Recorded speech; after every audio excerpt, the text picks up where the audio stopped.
এই ফ্যাসিবাদী শাসন যে শুধুমাত্র আওয়ামী লীগের একটা রাজনৈতিক প্রজেক্ট ছিল তা না, তার পাশাপাশি আমাদের সমাজের বিভিন্ন অংশ এটাকে সাপোর্ট করেছে। গণমাধ্যমের ভূমিকা অত্যন্ত লজ্জাজনক ছিল।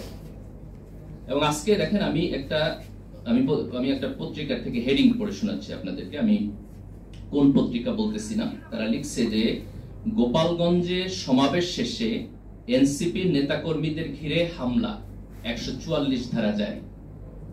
এই সেন্টেন্সের মধ্যে কোনো সাবজেক্ট নাই, কোনো কর্তা নাই। ভাব পাচ্ছ যে something is happen, passive voice. কেন কর্তা নাই?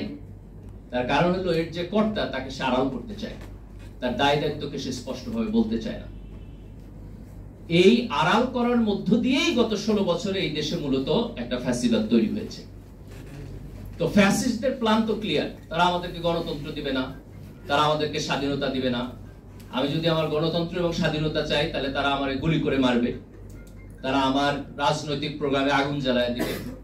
কিন্তু প্রশ্ন হলো, এই ফ্যাসিবাদ থেকে যখন আমরা কয়েক হাজার লোকের রক্তের বিনিময়ে, আমাদের ভাইদের আহত হওয়ার বিনিময়ে একটা স্বাধীনতা পেয়েছি, সেই স্বাধীনতার মধ্যে আমাদের দায়িত্ব কি, আমাদের কর্তব্য কি?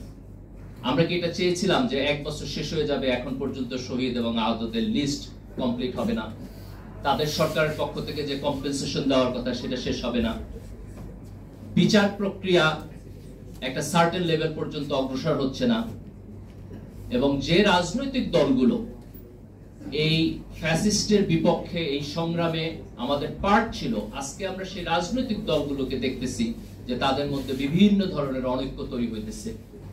জাতীয় ঐক্যকে সামনে রেখে একসাথে এই সংস্কার প্রক্রিয়াটাকে আমরা পথ চলবো, সেই জায়গাটাতেও আজকে আমরা ফাটল দেখতেছি।